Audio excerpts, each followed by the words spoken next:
Very pleased to see everyone. I'm so happy to see you. You could have gone anywhere, but you decided to come here tonight. So my task is to share with you the life, the time, and the legend of Cathay Williams, female buffalo soldier. My mother was a slave and gave birth to me in September, and the year was 1844. She was only 20 years old. Now, my father was a free man of color. My parents were never married. My place of birth was Independence, Missouri. Everyone on a small plantation called my mother Miss Camilla, but I simply called her Mama Candy. Oh, I just loved the people on the small plantation, and they loved me and my mom. Now, since my mother was a slave, I was a slave as well. When I was 4 years old, my mother and I were sold to Mr. Williams. Now, Mr. Williams was a plantation owner, and he owned a huge plantation for miles around, and he had hundreds and hundreds of slaves. Once we moved to Jefferson City to Mr. Johnson Plantation, I never saw my tall, smiling father again. The year was 1848. As slaves, my mother and I worked in a big house. We washed the clothes. We created the clothes. We ironed the clothes, we cleaned the house, and we did all of the sewing for this huge plantation. We were considered as property, like cattle, like horses, like cows, like chickens and ducks on the yard. We were not considered to be people.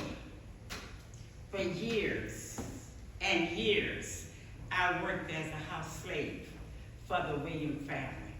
17 years was where I was in the big house. This is where I worked. This is where I lived with my mother and hundreds of other slaves on the plantation. Because you see, Master Johnson was a very, very, very wealthy slave owner. But something happened in the year 1861. The Union Army occupied Jefferson City in the early stages of the Civil War.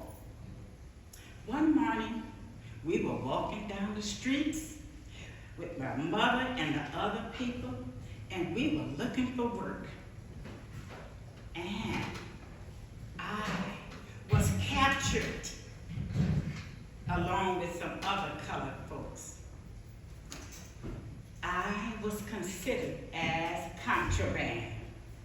Now, contraband was smuggled goods of slaves that had fled or walked away from the plantation.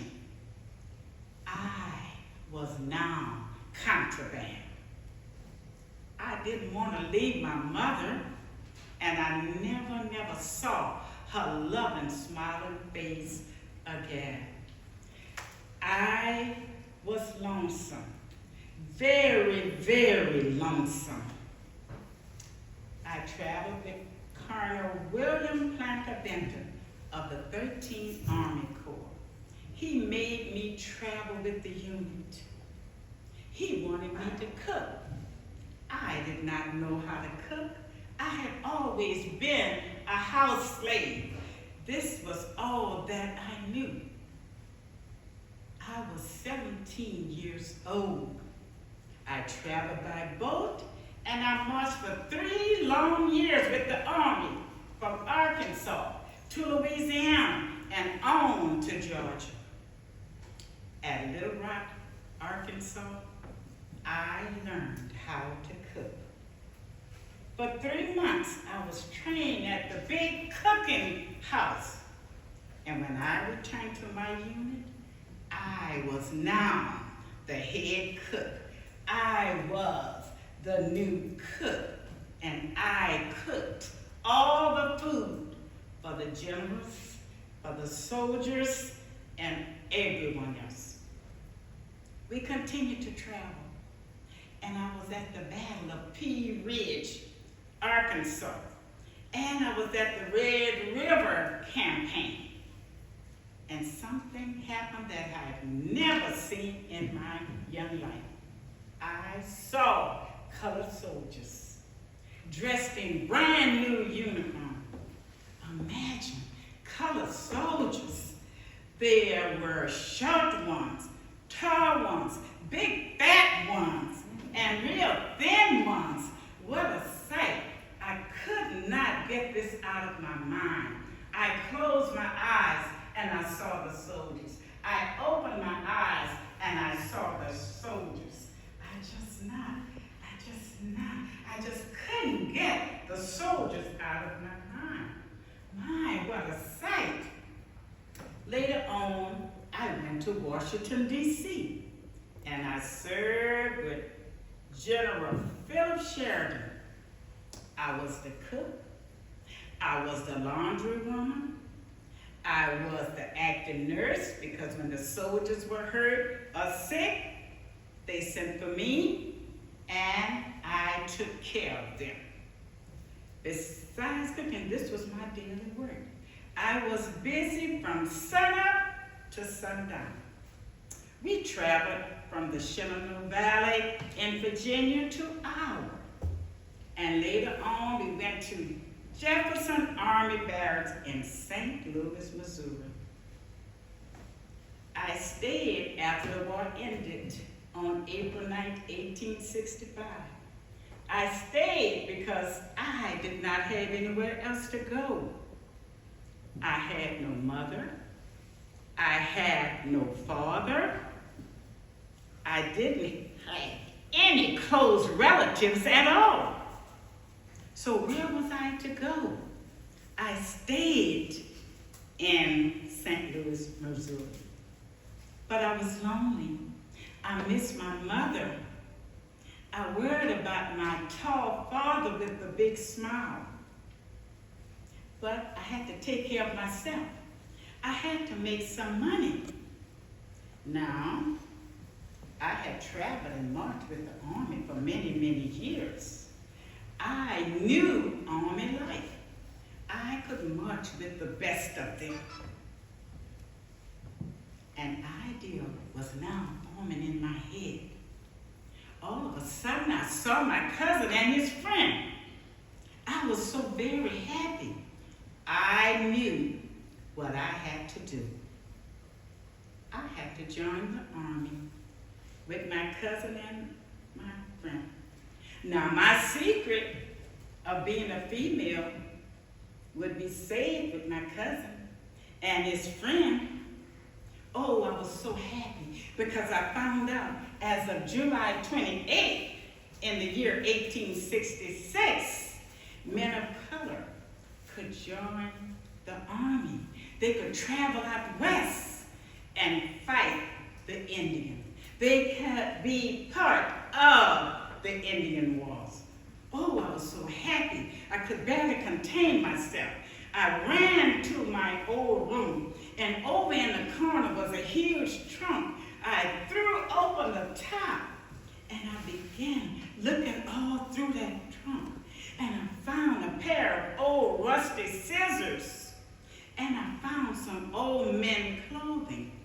I got the scissors, and I cut off all my long black curly hair, very, very short. Then I found an old shirt, and I put that on. I found a pair of old brown tattered pants. I put that on. And I found an old rope, and I made that into a belt. And then I boldly walked over to that recruiter, and I said, "My name is William Cathay. I am 5 feet 11 and a half inches tall. I'm strong, and I will earn the $13 a month that you pay the soldiers."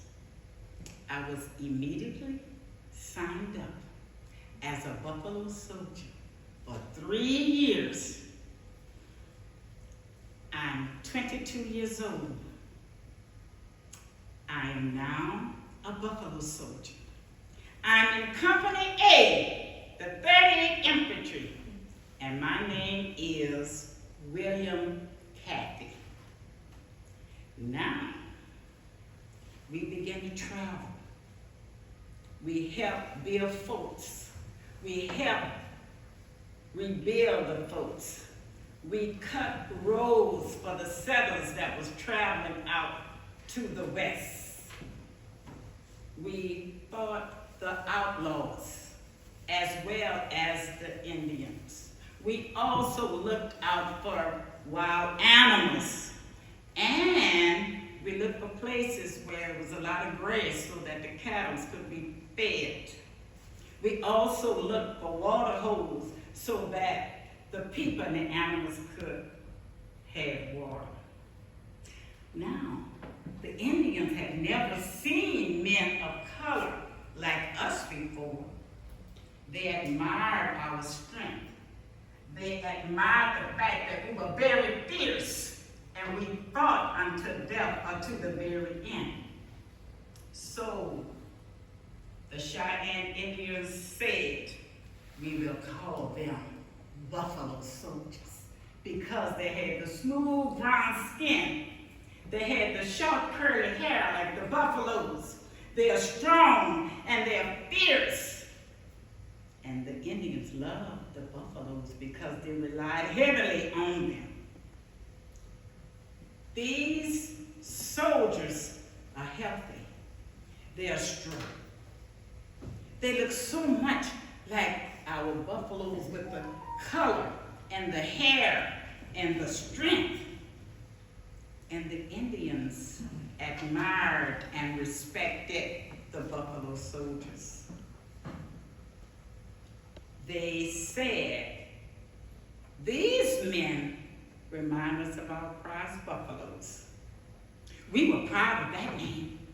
We put it on our shirts. We put the buffalo on our flags.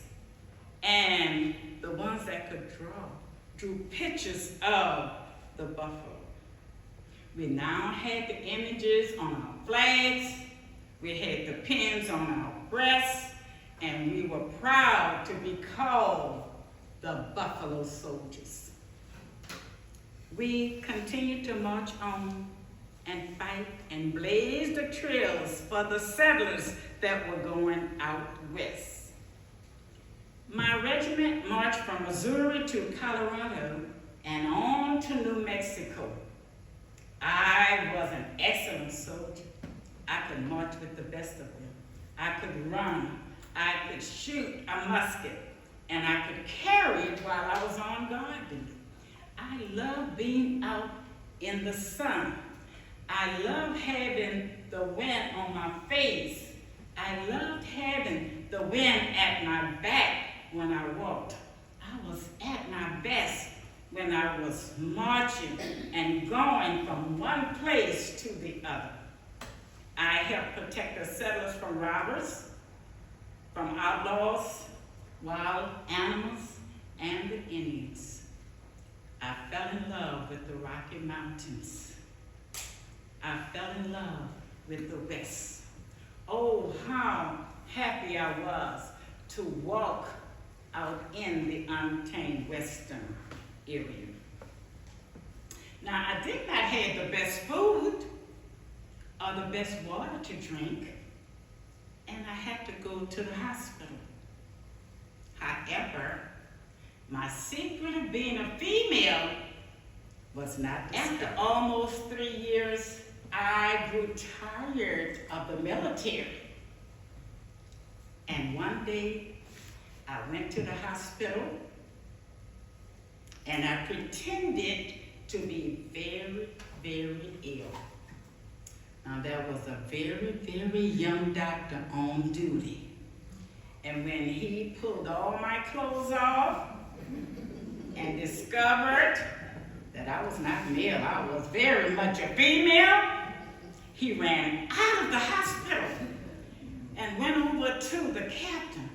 And the captain was Captain Charles E. Clark. And Captain Clark came in there and he looked at me, and you must know that I was discharged quick, fast, and in a hurry. So I took all of my hard-earned money, and on October 14th, the year 1868, I decided that I would move further out west. I settled down in New Mexico, and then I moved on to Pueblo, Colorado. You see, I could sew, I could do laundry, I could nurse sick soldiers, but most of all, I could cook. I could take care of myself. In the neighborhood, the ladies and everyone liked me. And do you know what they called me? They called me Miss Kate.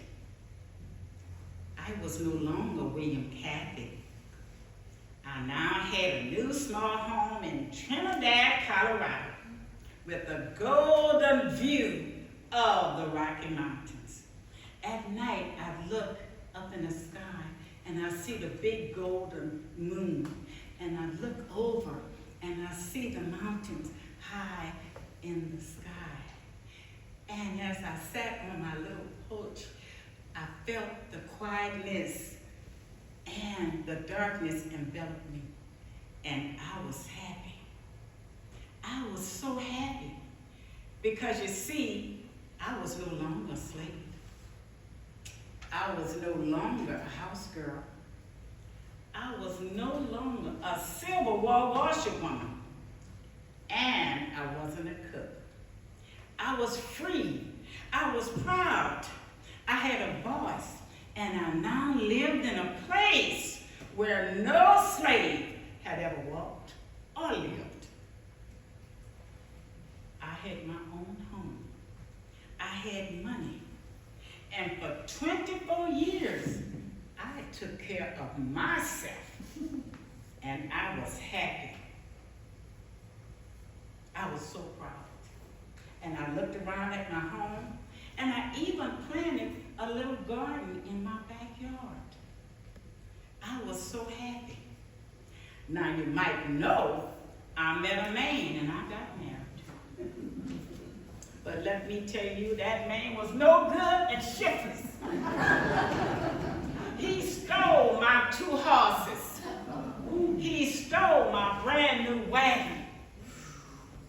And he stole all of my money. But you know what I did? I put love on him. And I got back all my money. I got my horses back. I got my new wagon back. And I want to tell you, I was married for only, well, nearly 3 weeks. But that was 3 weeks too long. He was no account. And he was a bad man. I married a low-down common thief, but I got rid of him. And now, I'm alone in my house that I worked and paid for, and the people liked me. I was respected. I respected them, and I was so happy. But as I grew older, I noticed that I was beginning to have trouble with walking. I had gone to the doctor, and many of my toes were missing on both feet. in April of 1891 at 47 years old, I knew that I wasn't going to be able to continue taking care of myself. So I have to think of a way that I could get some money. So I said, wait a minute. I was a buffalo soldier for nearly 3 years. I helped tame the West. And because of us, the settlers were able to travel out west. So, early one morning, I decided that I would go to the pension office. So in my little old tattered bag, I had all of my papers from the time that I was a buffalo soldier. So I said, I'm going to go to this office and see if they can help me. So I got my little bag and put it on my shoulder.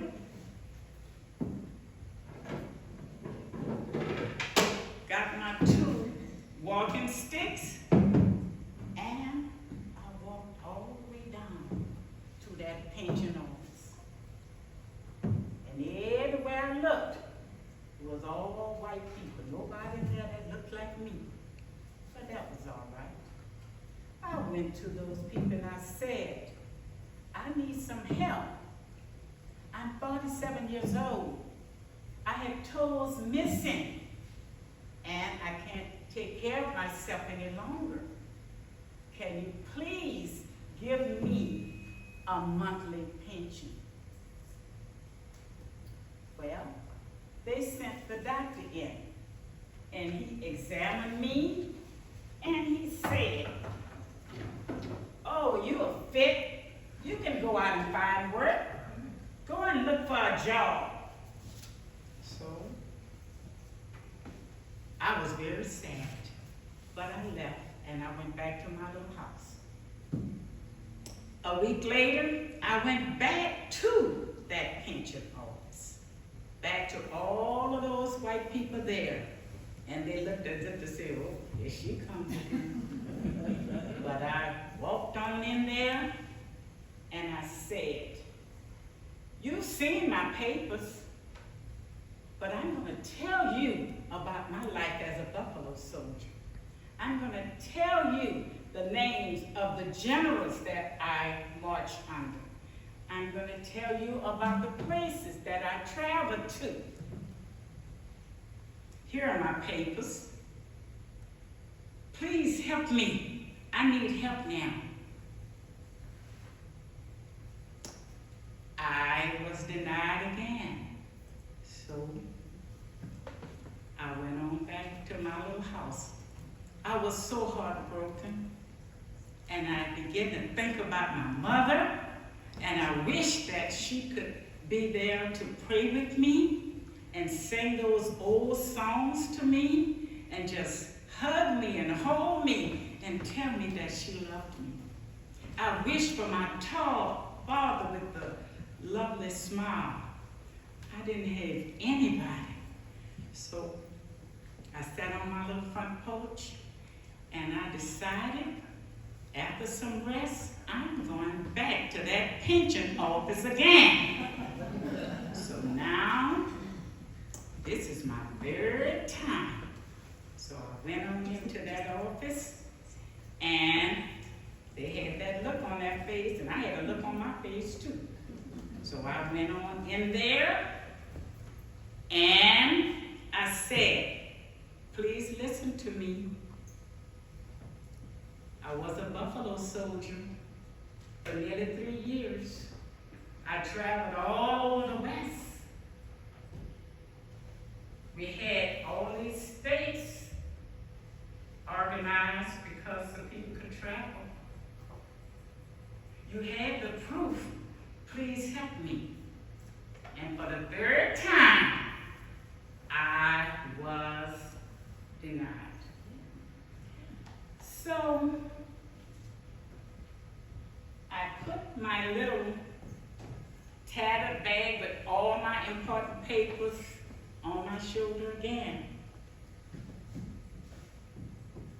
I got my 2 walking sticks, but this time I said, I'm not going to walk out here with these walking sticks in front of all these white people in this pension office.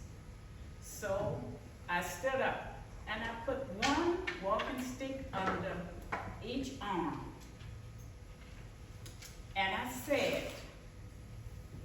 I had a wonderful mother who loved me. I had a tall father who loved me. Married to that no good man, that doesn't count. But I took care of myself. And they saw my papers and they denied me. But I'm going to leave here today and I'm going to walk all the way back to my little stone house in Trinidad. So she straightened up and she held on to these little walking sticks. And with her head high in the air, she marched out of that office. She forgot about the toes that were missing on each foot. She forgot about all the illnesses that she had. Today, she was the Buffalo Soldier, William Cathay, marching home. So with her head high in the air, she walked all the way back to her home. She never missed a step. And she thought about the white generals who were over all of those Buffalo soldiers and wondered what had happened to them. Were they alive? Were they dead? What had happened to them? What happened to her dear cousin who kept her secret and the friend? Where were they? With those thoughts in mind, she marched the young Buffalo soldier all the way from that office and could feel the eyes of the people watching her. But she didn't care about that because she had to get home.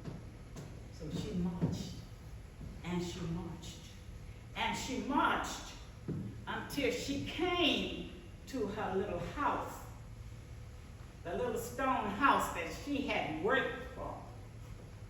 And when she got to her little house, put the walking sticks down on the table, all her little leather bag with all of her papers, climbed up the steps and made it to her old rocker.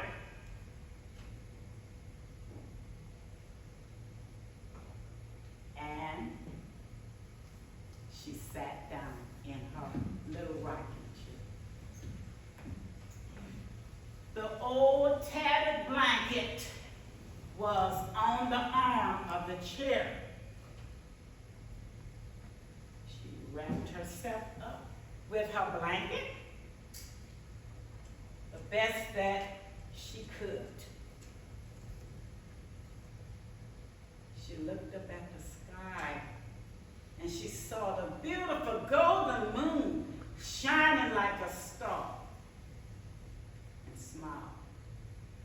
She looked at the tall mountains spread out as far as the eye could see and smiled. And began to feel a chill, so she wrapped up real tight with her blanket to ward off the chill of the night. And as the rocking chair moved to and fro, back and forth, she began to get sleepy. Oh, I see Mama Candy.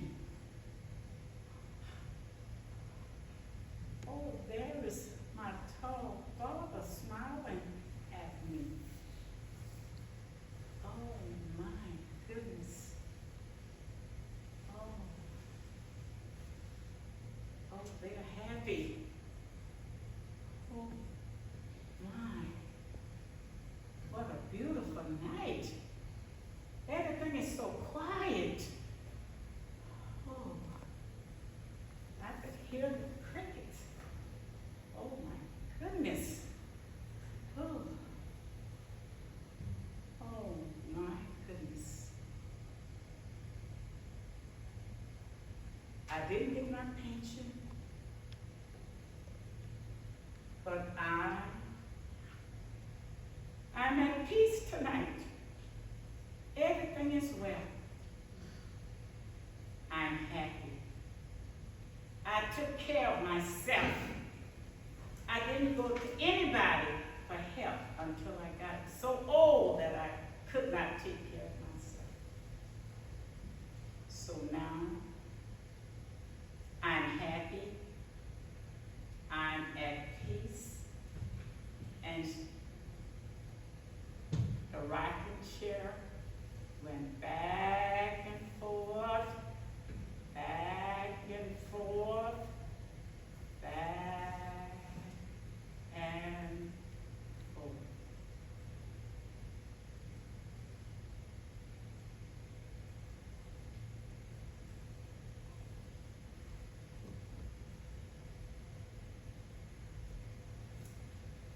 The next morning, a neighbor came by to see Kate, as they called her.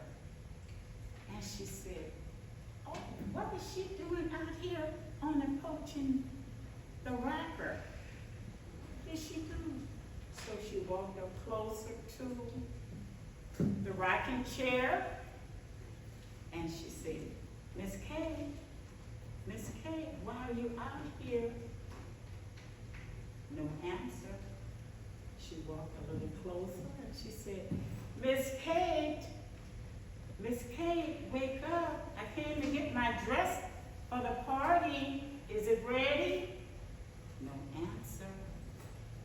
And finally she realized that during the night, she had died all alone on her little porch, heartbroken because she didn't get any help.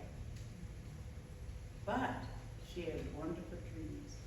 So the nervous lady ran away in the neighborhood and she said, come everybody, come. Something has happened to Miss Kate. Come here, we need some help. So they all got together and they planned the barrier and everything. And they buried Miss Kate. And they made a wooden cross and put her name on it. But over the years, with the bad weather and all, the cross deteriorated and grass grew over the grave. And to this very day, we do not know where Cathay Williams is buried. We know that it's in Trinidad, but where we don't know to this day. But we do know that Cathay Williams is the only female black buffalo soldier in the world. No one else has ever done that. Thank you for listening.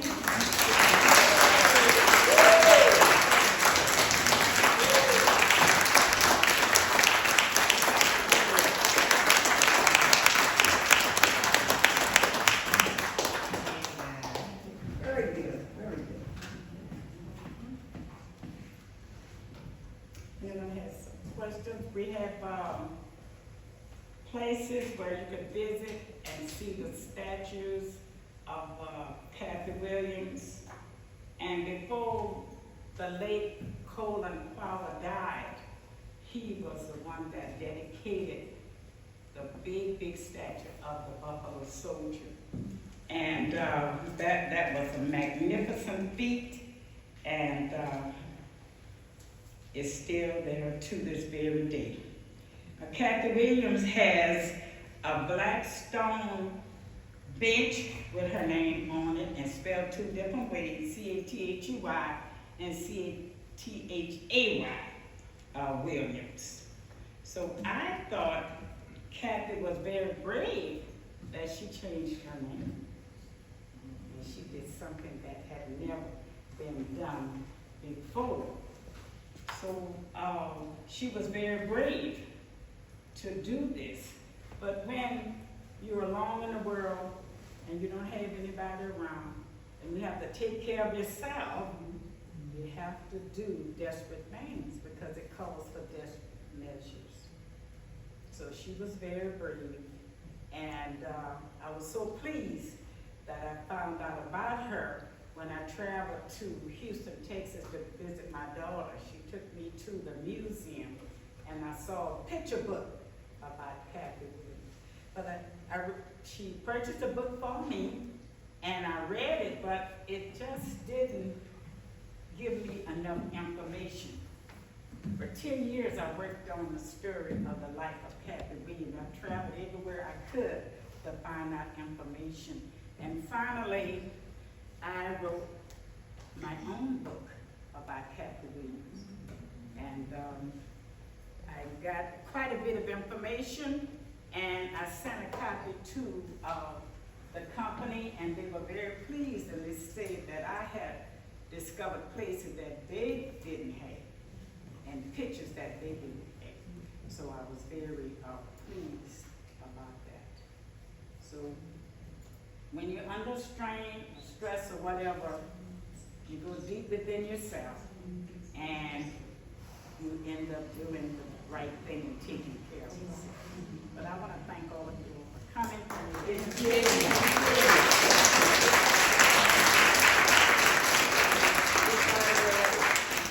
I wasn't discovered.